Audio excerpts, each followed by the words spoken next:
Quando meu marido faleceu, deixou um testamento que dividia nossos bens entre mim e nosso único filho.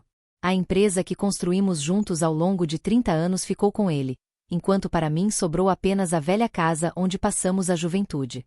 Meu filho não disfarçou o desdém, soltou uma risada debochada durante a leitura do testamento, como se tivesse ganhado um prêmio e eu, um castigo. O advogado apenas lançou um olhar breve e contido na direção dele, mas não disse nada, pelo menos, não naquele momento. Voltei para aquela casa antiga com o coração apertado, mas determinada a preservar minha dignidade. As paredes estavam cobertas de lembranças, e o jardim, mesmo abandonado, ainda florescia como no passado. Meu filho, por outro lado, começou a administrar a empresa como se tudo tivesse sido fruto do esforço dele, ignorando que fui eu quem segurou as pontas nos anos mais difíceis. Os telefonemas rarearam, as visitas cessaram, e logo entendi que, para ele, eu havia me tornado um fardo sem utilidade. Mas o que ele não sabia, e o advogado sabia muito bem, é que meu marido havia deixado um adendo reservado, a ser revelado apenas depois de 6 meses. Uma cláusula silenciosa, guardada no cofre do escritório, indicava que a empresa só ficaria definitivamente com meu filho caso ele demonstrasse respeito e cuidado comigo nesse período. Caso contrário, a propriedade retornaria a mim. E foi justamente essa parte que o advogado finalmente revelou em nossa última reunião, com a serenidade de quem esperava por aquilo. Meu filho, pálido, não conseguiu encontrar palavras. Tentou justificar o comportamento frio com desculpas vazias, mas o estrago já estava feito. O advogado, impassível, leu os documentos com precisão e apontou os registros de abandono. A empresa voltava para mim, e ele teria apenas o que realmente valorizava desde o início: nada. Enquanto assinava os papéis em silêncio, olhei pela janela da velha casa, agora reformada, e percebi que nem tudo que parece pouco tem pouco valor. Às vezes, é no que se julga velho que mora o verdadeiro poder. O som da chave girando na fechadura ainda ecoa na minha memória como um trovão abafado. Aquela foi a última vez que entrei na antiga casa que dividi com meu marido por mais de 3 décadas. O cheiro da madeira antiga, misturado ao perfume esquecido dele no ar, me fez fechar os olhos por um instante. Era noite, e a luz amarela do poste iluminava a sala de estar de forma melancólica. Sentia o peso do luto e da decepção repousando sobre meus ombros finos. Ele se foi sem alarde, deixando tudo resolvido em papéis. Menos o que doía de verdade. Aquela herança não era só bens, era um julgamento silencioso sobre nosso valor. Sentada no sofá manchado de lembranças, ouvi as palavras do advogado ressoando em minha mente.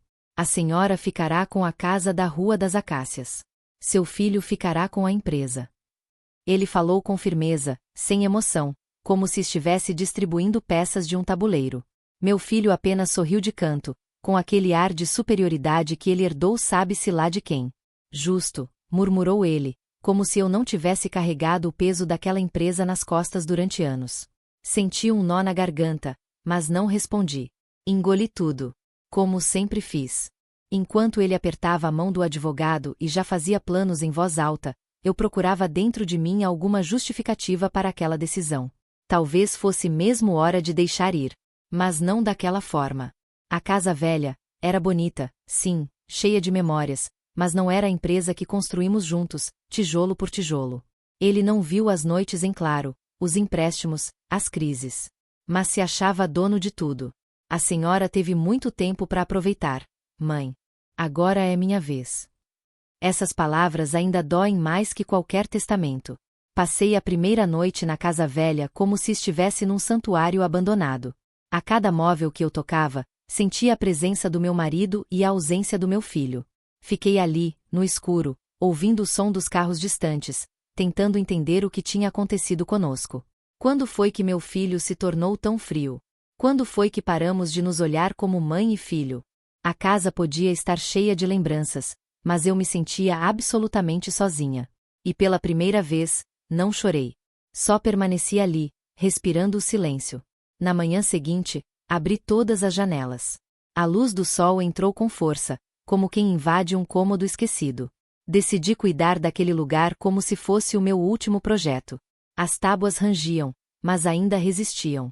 Os armários guardavam mais do que pratos, escondiam bilhetes antigos, fotos amareladas, recortes de jornal. Cada canto da casa me contava uma história que meu filho escolhera ignorar. Talvez ele quisesse esquecer o passado. Eu não. Aquilo era tudo o que eu tinha. E eu faria valer cada memória. Do outro lado da cidade, soube que ele já havia demitido 2 funcionários antigos. Eles são do seu tempo, mãe, disse ao telefone, rindo. Eu engoli seco e fingi concordar. Mas a verdade é que algo dentro de mim começou a se remexer. Um incômodo, uma inquietação. Como ele podia ser tão insensível? Não era só sobre a empresa. Era sobre respeito. Sobre tudo o que construímos juntos. E foi nesse momento que o telefone tocou novamente. O advogado queria me ver. Encontrei-o em um café discreto, com cheiro de livros e madeira encerada. Ele estava sério, com um envelope em mãos. Seu marido deixou uma carta, que só deveria ser entregue 6 meses após o testamento. Fiquei sem ar. O que poderia estar ali? Meus dedos tremiam enquanto eu recebia o envelope lacrado. A caligrafia era dele, inconfundível. Me lembrei do dia do nosso casamento, quando ele me escreveu algo parecido no verso do cardápio da festa. Respirei fundo. Mas não abri ali. Voltei para casa com o envelope no colo, como se fosse uma relíquia. Sentei no mesmo sofá onde chorei sozinha dias antes. Olhei em volta e senti que algo estava para mudar. Meu filho achava que tinha vencido. Que tinha ficado com o melhor pedaço da história. Mas mal sabia ele que, naquela carta, talvez morasse a virada que ele jamais imaginaria. E ali, com os dedos trêmulos, eu rasguei o lacre devagar. Sabia que, a partir daquele instante, nada seria como antes. A caligrafia dele era firme, como sempre foi. Cada palavra naquela carta parecia ter sido escrita com a mesma precisão com que ele cuidava dos negócios e da nossa vida. Se você está lendo isso, meu amor, é porque já se passaram 6 meses desde que parti. A primeira linha me arrepiou inteira. Meus olhos marejaram, mas continuei. Deixei a empresa com nosso filho, sim, mas não sem condições. Meu coração acelerou. Aquilo não era apenas uma despedida. Era um plano. Um teste. Uma escolha. Se ele cuidou de você com respeito e consideração nesse tempo, a empresa será dele definitivamente. Minhas mãos suavam. Mas se não, tudo retorna às suas mãos. E você decide o destino. Me recostei no sofá, com a carta sobre o colo, tentando absorver tudo. Ele sabia. Sabia que nosso filho tinha se afastado.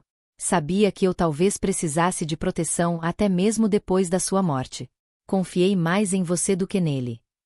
Essas palavras me partiram, mas também me despertaram. Agora eu tinha nas mãos mais do que um papel. Tinha uma missão. Passei os dias seguintes observando tudo com outros olhos. Cada gesto do meu filho nos últimos meses pesava mais agora. As ligações frias. As decisões impensadas na empresa.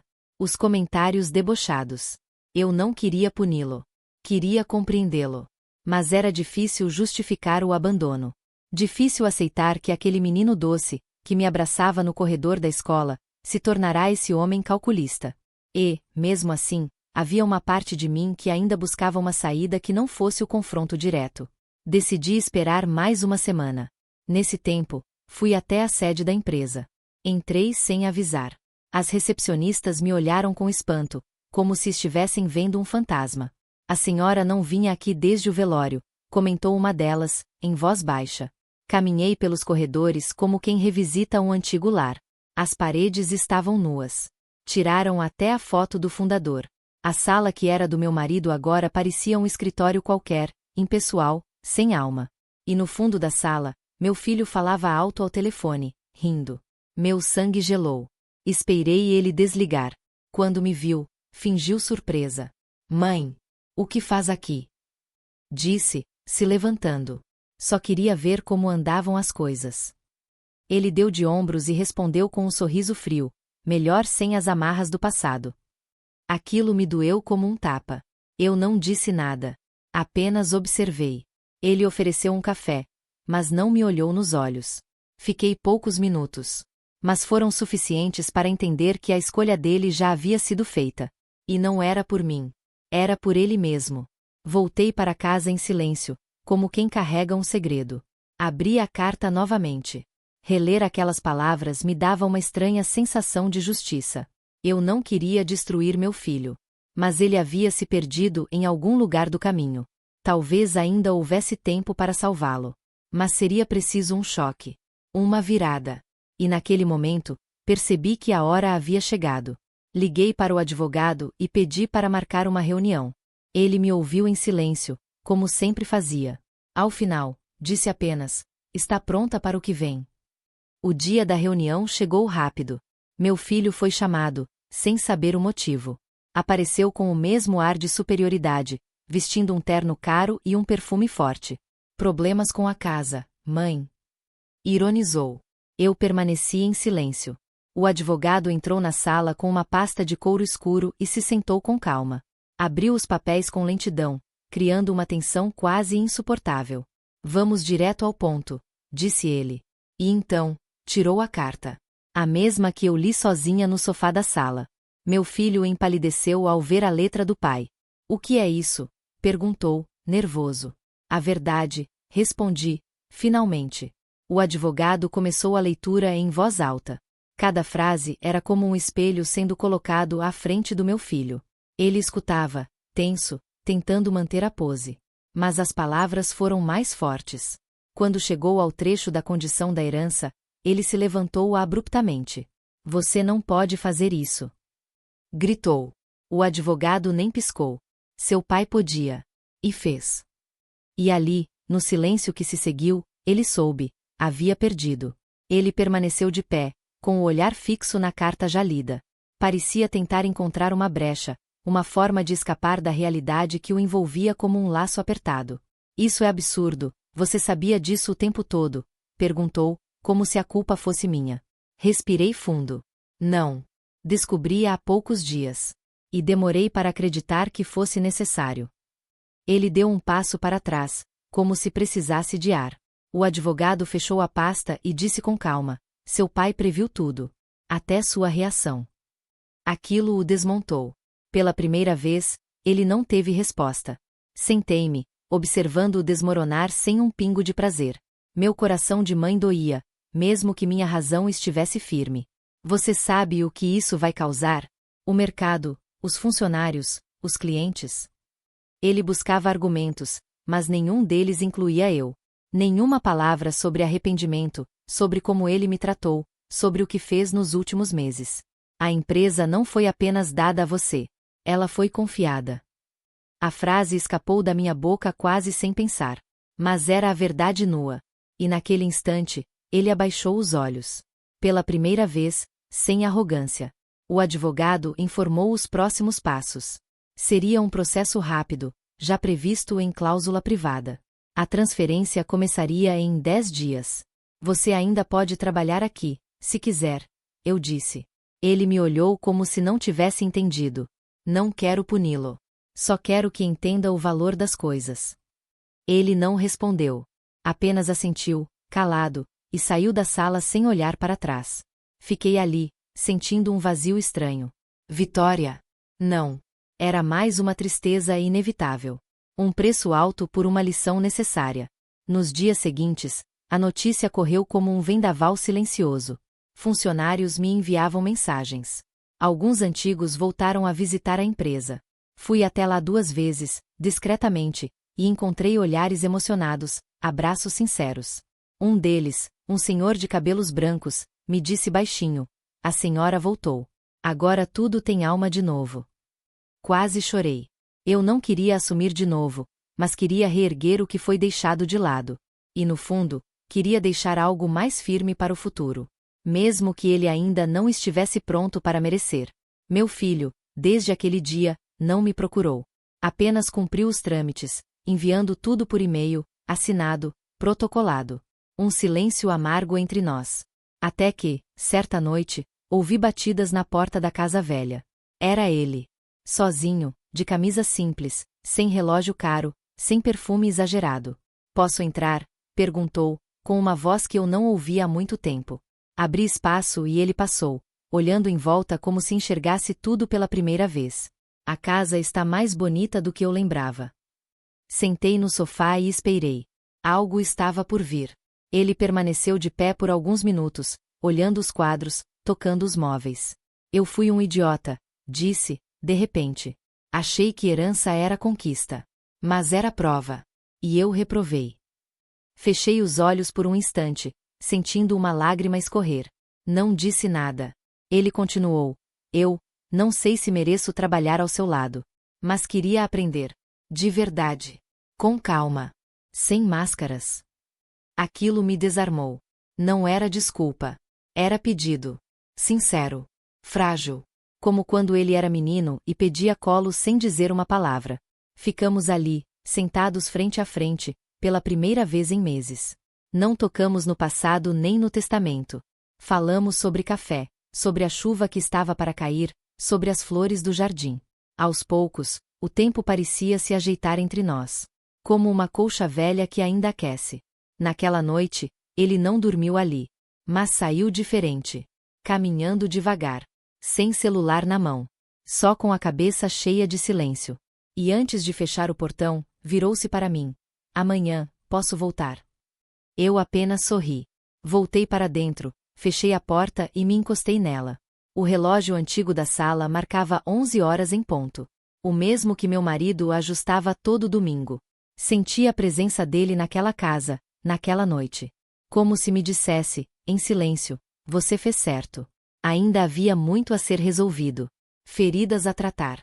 Mas pela primeira vez, meu filho parecia disposto a se reconectar. E talvez, pela primeira vez, ele estivesse pronto para entender o verdadeiro valor de uma herança. Ele voltou na manhã seguinte, como prometido. Chegou cedo, trazendo pão fresco e café num saco de papel. Sorri, surpresa, ao vê-lo tão simples, quase tímido. Não sabia o que você gosta hoje em dia, então trouxe o que você sempre me dava quando eu era pequeno. Aquilo me pegou desprevenida.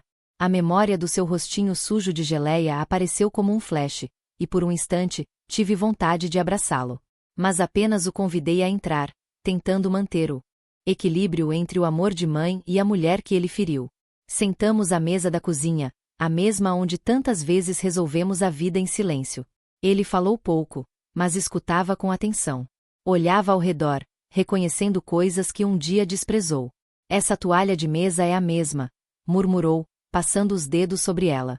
A mesma. Costurei com sua avó. Ele assentiu, como quem guarda uma lição. Depois de comer, caminhamos pelo jardim, e ele me contou do que sentiu ao ouvir a carta do pai. Foi como se ele estivesse ali, vendo tudo. Julgando cada escolha minha. Fiquei em silêncio. Ele precisava se ouvir. Nos dias seguintes, começou a me acompanhar discretamente na empresa. Não como chefe, mas como aprendiz. Observava, anotava, perguntava pouco, mas com respeito. Alguns funcionários ainda olhavam com desconfiança, outros torciam o nariz. Mas ele não reclamava. Aceitava os olhares, as ausências, os comentários sussurrados. Sabia que tinha um caminho de volta, mas não seria imediato. Eu não quero a empresa de volta. Quero merecê-la, se algum dia for o caso, disse certo dia, com os olhos firmes. Eu apenas balancei a cabeça, em concordância. Estava começando a entender. Um mês depois, convocamos uma reunião com os funcionários. Foi ele quem pediu. Subiu ao pequeno palco do auditório com um papel nas mãos, mas não leu. Falou com o coração. Admitiu os erros. Falou da carta do pai. E principalmente, pediu perdão a todos. Não quero que esqueçam o que eu fiz. Quero que vejam o que estou tentando me tornar. O silêncio na sala foi absoluto. Depois, uma salva de palmas tímida começou no fundo. Cresceu. E logo todos estavam de pé. Eu segurei as lágrimas. Ele havia dado o primeiro passo. Voltei para casa naquele dia com uma leveza que não sentia há muito tempo. Sentei no sofá e, pela primeira vez, olhei para a casa não como um prêmio de consolação, mas como o início de um novo ciclo. Meu marido tinha deixado mais do que uma herança. Deixou um espelho, um desafio e um caminho para a reconciliação. Meu filho vinha me visitar todos os dias agora, sem avisar. Cuidava do jardim, me ajudava com as contas, cozinhava comigo aos domingos. Não era mais sobre empresa. Era sobre família. E finalmente, estávamos reconstruindo a nossa. Meses se passaram. Ele passou a ser respeitado na empresa, não por ser filho do dono, mas por esforço. Cuidava dos funcionários mais antigos, trouxe de volta práticas antigas, restaurou fotos na parede, inclusive a do pai. Um dia, pediu para que eu assinasse um documento. Era uma carta. A dele. Caso um dia eu esqueça quem sou, leia isso para mim. Li ali mesmo. E chorei. Nunca imaginei que ele escreveria palavras tão profundas. Era mais do que amadurecimento. Era transformação. E eu estava ali para ver isso acontecer, dia após dia. No fim do ano, fizemos um jantar na casa velha. Convidamos os funcionários mais antigos, vizinhos, amigos da família. A mesa estava cheia. A casa, iluminada. O jardim, florido. Durante a ceia, ele se levantou, ergueu uma taça e disse: "Essa casa, que um dia achei pequena demais, é onde aprendi a ser grande." Todos brindaram. E eu, em silêncio, olhei para o céu, como quem agradece a quem já partiu. Ele estaria orgulhoso. Não pelo que deixamos, mas pelo que cultivamos. Porque no fim das contas, a verdadeira herança não era a empresa, nem a casa. Era o laço que quase foi rompido, mas resistiu. Era o amor que sobreviveu ao orgulho. Era a lição que o tempo escreveu com mãos firmes. E agora, eu podia enfim descansar. Não por estar velha, mas por ter vivido o suficiente para ver meu filho encontrar o homem que ele devia ter sido o tempo todo. O primeiro sinal de que algo estava errado veio de uma carta inesperada. Chegou pelo correio, em envelope pardo, sem remetente claro, mas com um carimbo antigo do cartório central. Abri por curiosidade, achando que seria algum erro ou correspondência atrasada. Mas ali dentro havia um documento antigo, um contrato de venda parcial da empresa, assinado pelo meu marido, datado de 10 anos atrás. E mais abaixo, um nome que eu não ouvia havia tempos, o de uma mulher que trabalhou conosco no início da empresa. E com quem ele, segundo boatos antigos, teria tido um envolvimento. Senti um calafrio. Meu coração acelerou, mas procurei me acalmar. Li o documento mais uma vez, desta vez com mais atenção. Era uma promessa de cessão de parte da empresa, caso ela entrasse com um valor que, segundo o texto, nunca chegou a ser depositado. Mas havia uma cláusula. Em caso de falecimento do fundador, revisar os termos após verificação da parte interessada. Ou seja, ela poderia reivindicar algo agora. E talvez estivesse fazendo isso. Fiquei ali, sozinha na cozinha, com a xícara de chá esfriando na mão, e a mente fervendo de perguntas. Meu primeiro impulso foi esconder aquilo do meu filho. Não queria ver todo o progresso dele se perder em mais uma guerra. Mas sabia que não podia repetir os erros do passado. No dia seguinte, chamei-o para conversar. Mostrei o envelope com cautela, esperando sua reação. Ele leu em silêncio, o maxilar travado, o olhar fixo. "Eu me lembro dela", disse, com a voz baixa. "Sempre achei que havia algo estranho entre ela e o pai." O silêncio tomou conta da sala por alguns instantes. Era como se, de repente, tudo estivesse desabando de novo. Ele se levantou e começou a andar de um lado para o outro, agitado. "Você acha que ela pode aparecer agora? Depois de tanto tempo?" Dei de ombros. Ela não precisaria aparecer pessoalmente. Já pode ter entrado com pedido legal. E o pior, a cláusula não estipulava prazos. Era uma brecha real, e com o advogado certo, ela poderia tentar tomar parte do controle. Ele passou a mão pelos cabelos, suspirando fundo. "Não acredito nisso. A gente mal começou a se acertar, e já tem mais isso." Senti sua dor. Mas também sabia que era hora de sermos firmes. Nos dias seguintes, ele tentou descobrir mais informações sobre ela, mas tudo era vago. Mudou de cidade, ninguém sabia ao certo onde estava. Mas, curiosamente, começou a circular um boato entre alguns ex-funcionários. Ela havia voltado recentemente para a cidade. E teria sido vista próxima à sede antiga da empresa. "Talvez ela esteja sondando tudo antes de entrar com algum processo", disse ele, tenso. O clima entre nós mudou. Não por desconfiança, mas pelo peso da incerteza. Eu voltei a dormir mal. A sensação era de que algo grande estava por vir. Numa manhã de segunda-feira, ele me ligou mais cedo do que o habitual. A voz aflita. Ela apareceu. "Está no escritório com o advogado." Fui até lá imediatamente. Quando cheguei, reconheci a silhueta na sala de reuniões. Mais velha, mas com o mesmo olhar de quem nunca esqueceu o que acha que é seu por direito. Entramos juntos. Ela sorriu ao me ver, com um ar ambíguo entre respeito e desafio. Não vim causar problemas, disse ela, com a voz suave. Só vim buscar o que é meu. Meu filho cerrou os punhos. Eu permaneci em silêncio. Ela apresentou o contrato antigo, uma cópia exata da que recebi. Mas junto a ele, havia outro documento, comprovante de depósito feito em nome de um laranja, anos atrás, no valor prometido. O advogado dela falou com calma. A senhora talvez não saiba, mas seu marido confirmou o acordo verbalmente com minha cliente pouco antes de falecer. E temos testemunhas. Meu filho se levantou de imediato. Isso é mentira. Ele jamais. Mas eu o interrompi. Deixa. Vamos ouvir. Porque eu sabia. Lá no fundo, sempre soube que havia algo mal resolvido entre eles. E naquele instante, percebi que o passado não estava enterrado. Estava apenas adormecido, esperando a hora certa para voltar à tona. E agora, a vida nos colocava novamente diante de uma escolha difícil. Não bastava apenas reconstruir a empresa. Agora teríamos que proteger nossa história. E eu, mais uma vez, teria que decidir entre o que é justo e o que é certo. Saí da reunião sentindo o chão fugir sob meus pés.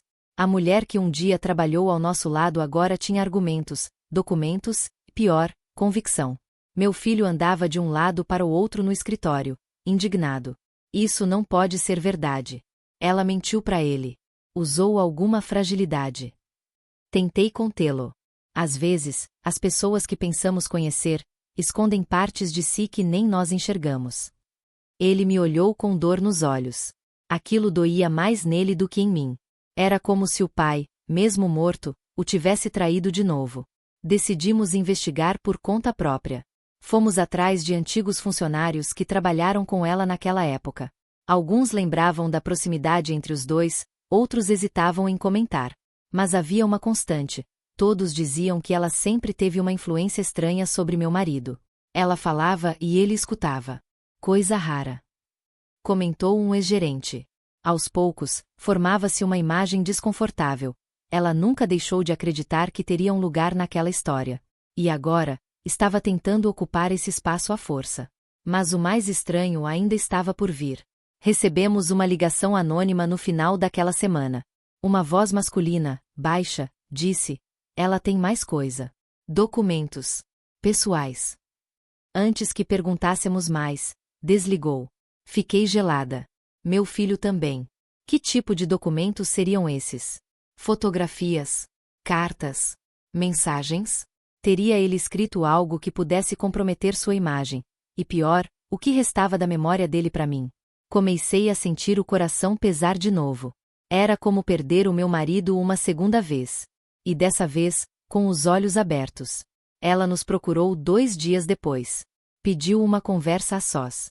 Aceitei, contra os conselhos do meu filho. Nos encontramos num café discreto da cidade. Ela chegou com um ar tranquilo demais, como se estivesse no controle. Não quero destruir nada. Só quero o que me prometeram. A raiva me subiu, mas segurei. Você teve anos para reivindicar isso. Por que agora? Ela olhou pela janela, pensativa. Porque agora ele não pode se defender. A frase me cortou como faca. Mas ela continuou. E porque agora você está frágil. Ele confiava em mim mais do que você imagina. Pegou a bolsa e tirou um envelope. Se quiser evitar que isso vá à imprensa, podemos conversar em termos mais delicados. Aquilo era chantagem. Mas eu não abri. Ainda. Apenas olhei nos olhos dela e disse: se o que tem aí dentro for real, você perde o pouco de dignidade que ainda guarda. E se for falso, perde tudo. Ela não respondeu. Apenas sorriu. Um sorriso que eu nunca mais vou esquecer. Voltamos a nos encarar em silêncio, como 2 mulheres que já se enfrentaram muitas vezes, mesmo sem saber. De volta à casa velha, sentei na sala escura, com o envelope ainda fechado. Meu filho chegou pouco depois, aflito. E então? Estendi o envelope. Ele hesitou. Abre você. Fizemos isso juntos, como quem desarma uma bomba. Dentro, havia cópias de cartas. 2 delas com caligrafia do meu marido. Outras datilografadas, sem assinatura. E uma foto. Uma única. Eles 2, de mãos dadas. numa pousada que jamais conheci. Meu filho prendeu a respiração. Eu fechei os olhos. Não era só sobre negócios. Era sobre tudo o que ele nunca me contou. Passamos aquela noite em silêncio. Ele dormiu no sofá. Eu, na poltrona da varanda. O barulho da chuva batendo no telhado me embalou, mas não me trouxe paz. Pela manhã, tomei a decisão que mudaria tudo. Iríamos lutar. Mas não por vingança. Por justiça. Pela história real da nossa família. E se ela quisesse guerra, teria resposta. Porque agora, eu não era apenas a viúva esquecida. Eu era a guardiã do legado dele, com todas as verdades que ele quis ou não quis deixar para trás. Levei os documentos ao nosso advogado no dia seguinte. Ele analisou com atenção, sob a luz amarelada da sala pequena e silenciosa. A assinatura é verdadeira. Mas as cartas datilografadas não têm validade legal. E a foto? Bem, é só uma foto. Suspirei aliviada por um momento, mas logo veio o alerta. Ela está construindo um jogo emocional, não apenas jurídico. Está tentando te desestabilizar. E estava conseguindo. O rosto dele com ela naquela pousada me perseguia, mesmo que não dissesse tudo. A imagem por si só falava mais do que eu queria ouvir. Meu filho ficou mais calado nos dias que se seguiram. Ele evitava falar do pai. Acho que ver aquela foto mexeu com algo mais profundo nele. Eu idealizei ele demais. Mãe, talvez você também. Não respondi. Porque, de certo modo, era verdade. Mas havia uma linha tênue entre conhecer alguém e aceitar seus erros. E eu ainda estava tentando descobrir onde pisar. A empresa, no entanto, precisava continuar. E agora, tínhamos que ser mais estratégicos. Vamos tirar ela da frente sem baixarias, disse ele. Vamos mostrar quem somos, e do que somos feitos. Preparamos uma apresentação pública com a história da empresa.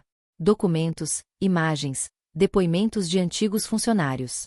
Reforçamos a narrativa da fundação, da luta, do esforço conjunto. Não para fingir perfeição, mas para lembrar que aquele legado foi construído a muitas mãos, e que o nome do meu marido, apesar dos segredos, merecia respeito. No evento, realizado no salão de um hotel antigo, centenas de pessoas compareceram. Entre elas, ela, sentada ao fundo, de braços cruzados, observando. E quando meu filho subiu ao palco para discursar, ele a olhou direto nos olhos. Meu pai era um homem complexo. Cometeu erros. Mas nunca traiu a essência do que construiu.